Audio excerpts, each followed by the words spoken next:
La imagen de un niño sirio muerto ahogado en las playas de Turquía cuando se le escapó de las manos a su padre huyendo rumbo a Europa, huyendo de la guerra de su país.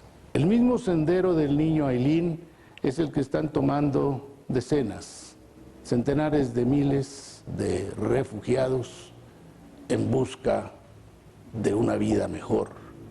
Europa está viviendo la peor de sus crisis humanitarias de la historia reciente.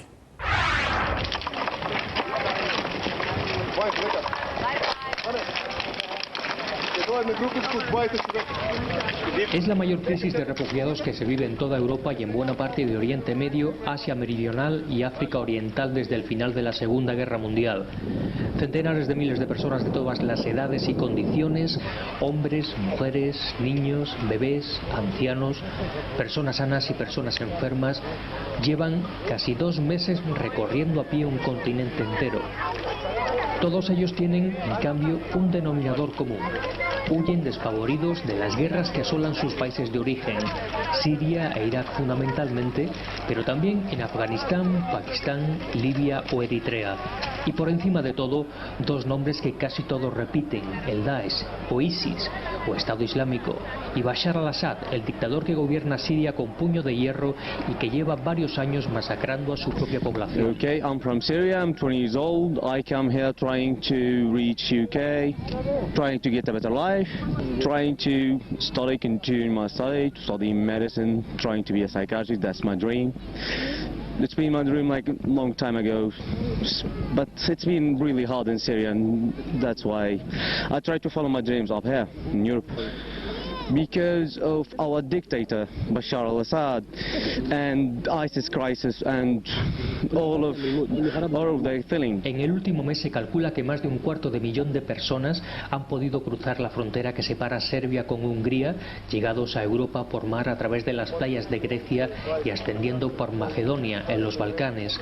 Intentan alcanzar Hungría porque a partir de ahí comienza en la Unión Europea el conocido como espacio Schengen, que permite circular por cualquier país que forma parte de él sin tener que afrontar frontera física alguna. La mayoría desean tener como destino final a Alemania o Reino Unido por las posibilidades laborales que creen que ofrece y porque muchos de ellos conservan algún tipo de familia residiendo ya en esos países. I go to Germany.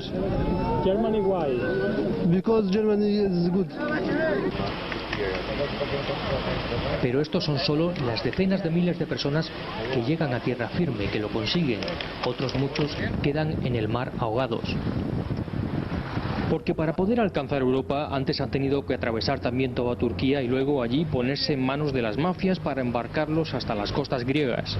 El horror tantas veces contemplado ya en este lado del mundo y que parece no tener fin, las mafias de tráfico de inmigrantes se aprovechan de la desesperación de miles de refugiados que huyen de las guerras de Siria y Libia. Es obvio que acabar con las situaciones de vacío en determinados estados, estoy pensando fundamentalmente en Libia, acabar el conflicto en Siria, en Irak, en Yemen. Las mafias les cobran a estos refugiados e inmigrantes que intentan huir de la guerra rumbo a Europa unos $8.000 el pasaje por persona y los lanzan al mar en embarcaciones desvencijadas y repletas de refugiados que en alta mar ya no soportan el peso y terminan a la deriva y hundidas en un área entre el norte de África y el sur de España e Italia que, para que podamos entendernos mejor, nos supera en tamaño a la del Golfo de México y donde en lo que llevamos de año ya Naciones Unidas calcula que han muerto ahogadas más de 2.000 personas. ONGs como Médicos Sin Fronteras calculan que podrían ser varios miles más.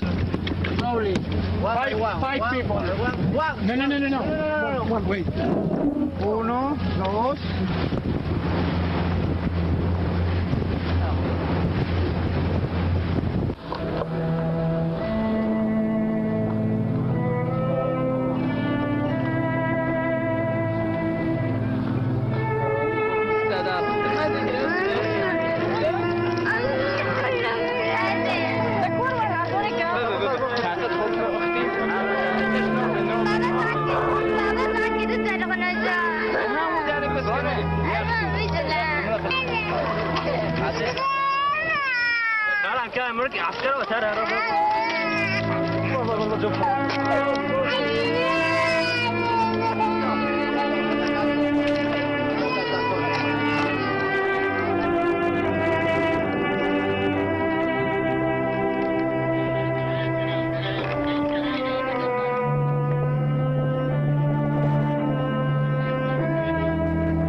Hungaria, yo, Bulgaria, Germany.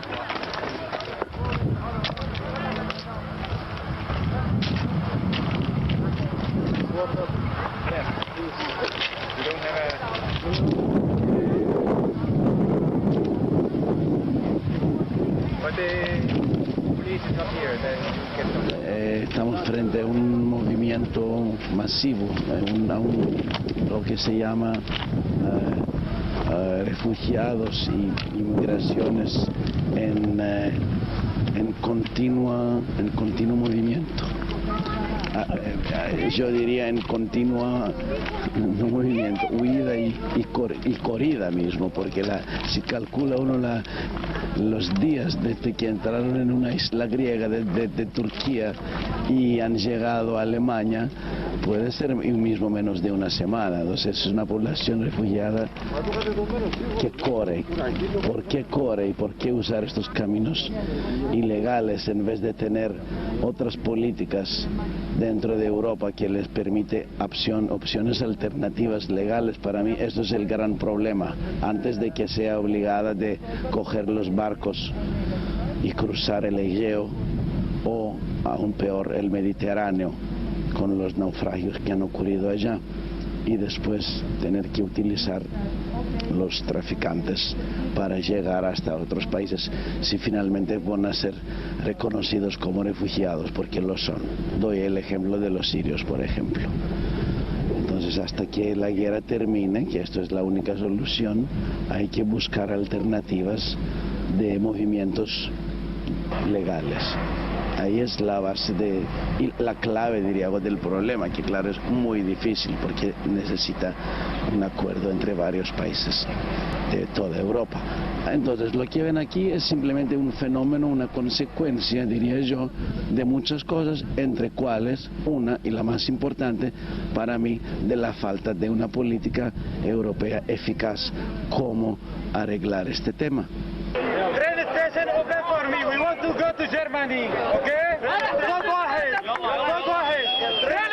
Estallan las protestas, piden que les dejen subir a los trenes rumbo a Alemania o Austria, lugares donde creen que encontrarán trabajo, paz y seguridad para sus familias.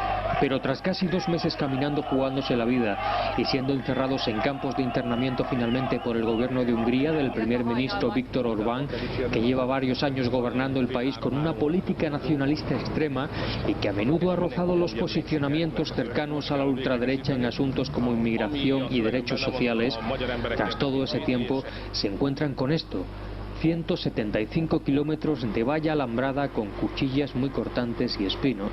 El muro tiene un peso, como diría, un simbolismo no muy negativo, porque es una manera brutal de separar personas.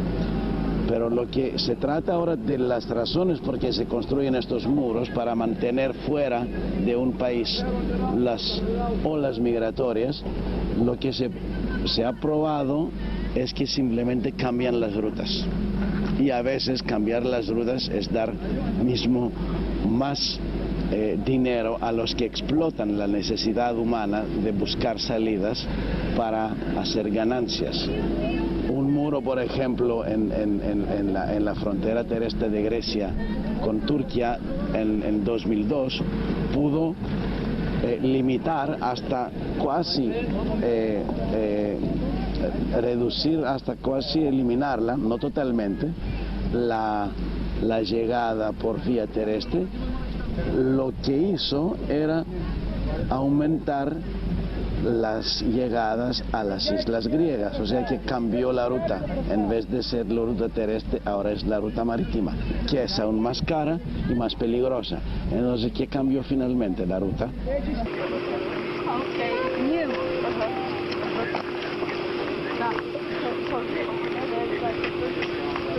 Una cuestión parece también muy evidente, y es que la Europa, el sueño europeo, la Europa de los pueblos, parece que termina aquí, en la Europa de los muros.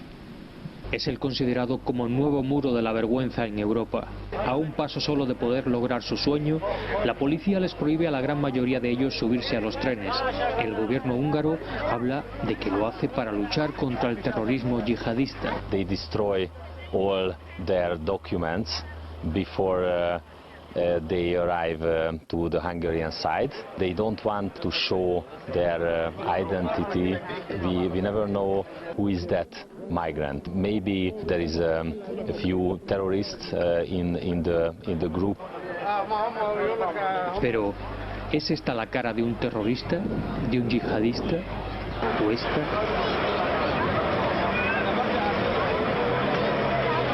¿O esta? ¿O esta otra?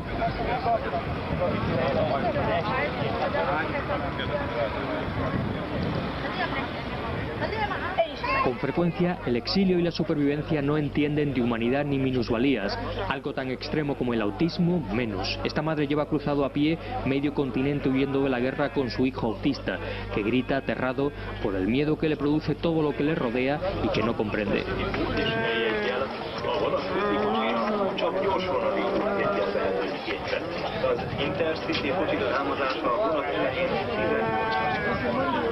Hace muchos años, en la Ciudad de México, el gobierno del Distrito Federal estableció un reglamento que se llamó rentas congeladas. El propietario de un departamento, de una casa, de un edificio, no podía aumentar la renta a sus inquilinos. Se trataba de proteger a los más pobres. Lo que nunca se protegió fue a los viejos edificios de la capital de la República.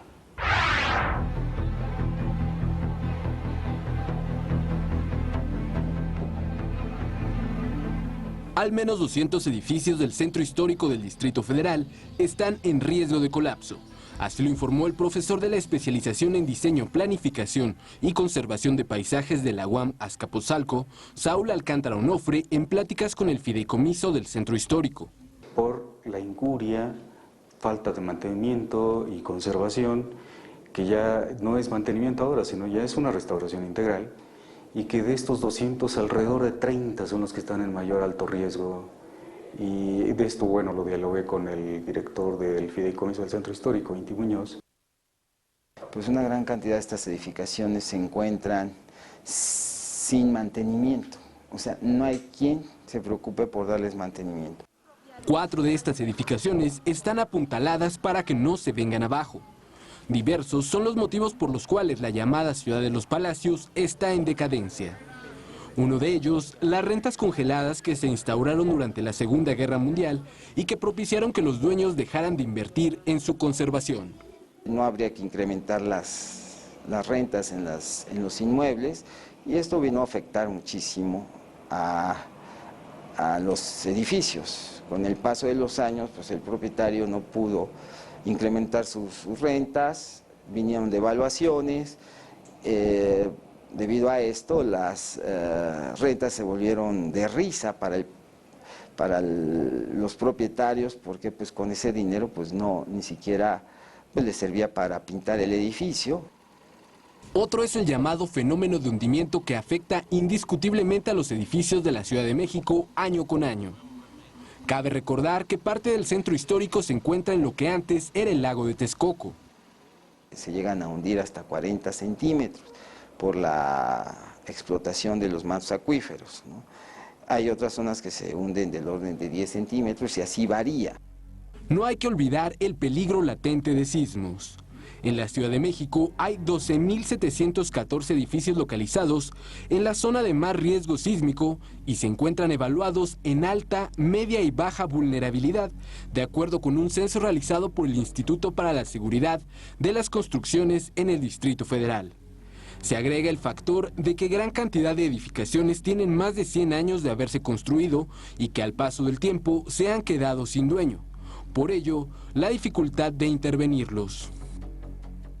Hay muchos casos de que el edificio finalmente quedó intestado y no hay quien se preocupe por darle el mantenimiento, porque los inquilinos tampoco en un momento dado pretenden invertir algo de dinero en algún inmueble que no es de su propiedad. Sin duda, el gobierno del DF ha instaurado iniciativas como el programa de expropiaciones para erradicar este mal arquitectónico y brindarle vivienda segura a sus habitantes, pero no ha sido suficiente debido a la falta de presupuestos. O sea, cuando el edificio se encuentra en condiciones de alto riesgo, el gobierno del Distrito Federal expropia el inmueble y para reconstruirlo, para reestructurarlo, para demolerlo en algunos casos y construir vivienda pues digna, vivienda segura, estructuralmente hablando.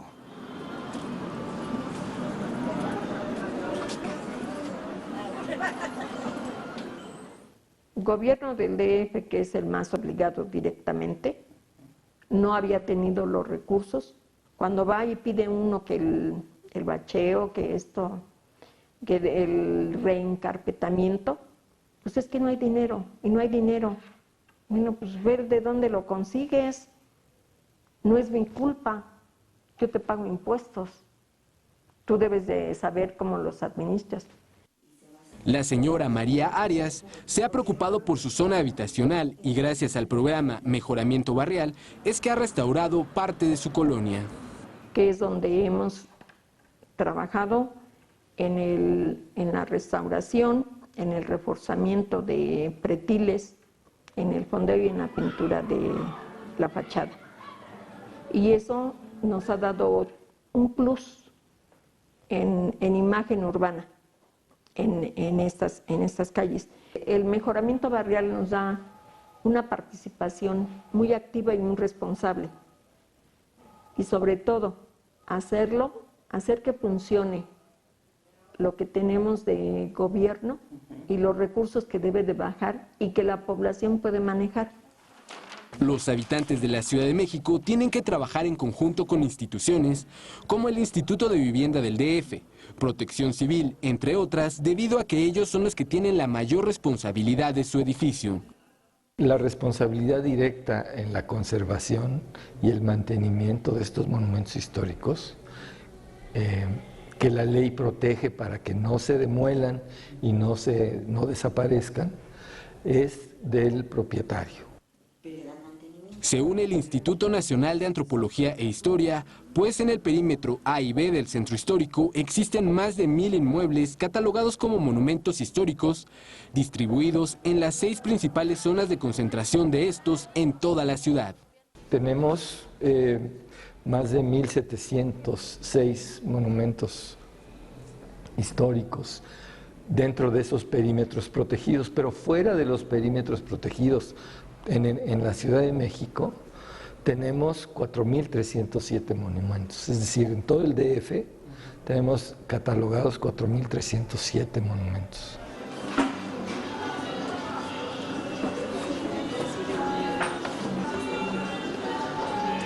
Mi predio es catalogado como predio histórico y generaciones somos 6, desde mi abuelita, mi mamá, mis hermanos, nuestros hijos y todavía hijos de nuestros hijos. Como puedes ver, mi predio tiene una fachada, pues para mí hermosa, para muchos les da miedo porque son 3 demonios en cada balcón, pero pues me gusta. La señora María del Carmen Rostro, habitante de la calle de República de Paraguay, ha luchado por la restauración de su edificio por alrededor de 15 años. Van cambiando administraciones, se van cambiando reglamentos, entonces ya tienes un paquete y luego se cambian reglas y tienes que volver a hacer nuevos planos, ¿sí? Pero hasta la fecha estamos ya otorgados, o sea, se nos otorgó.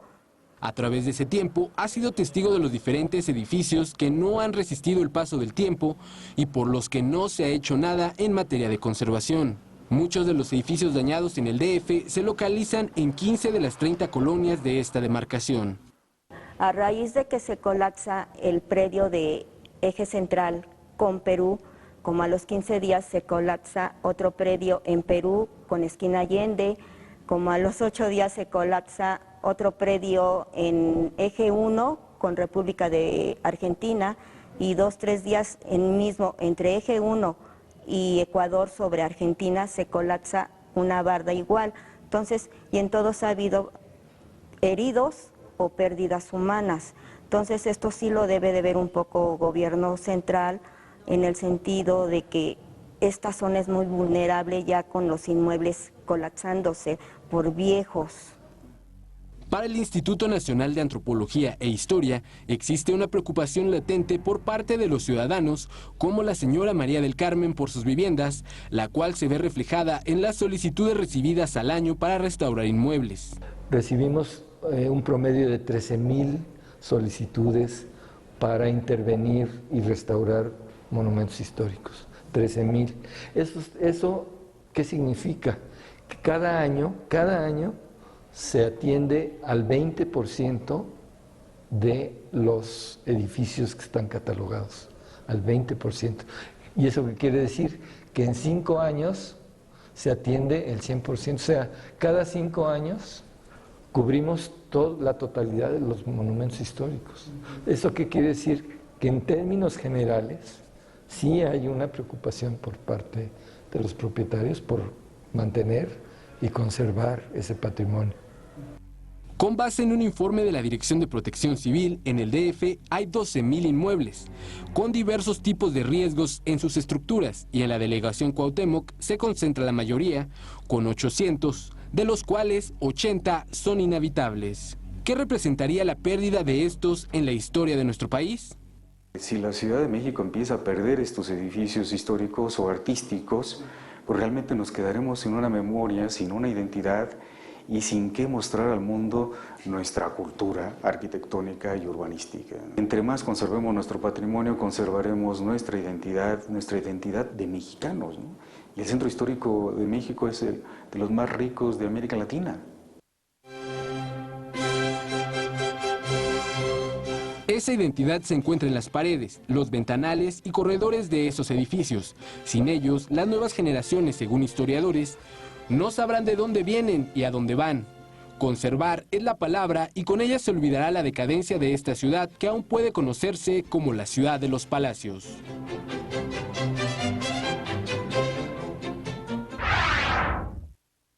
Hasta aquí llegamos esta semana en Bucareli 1, la dirección correcta.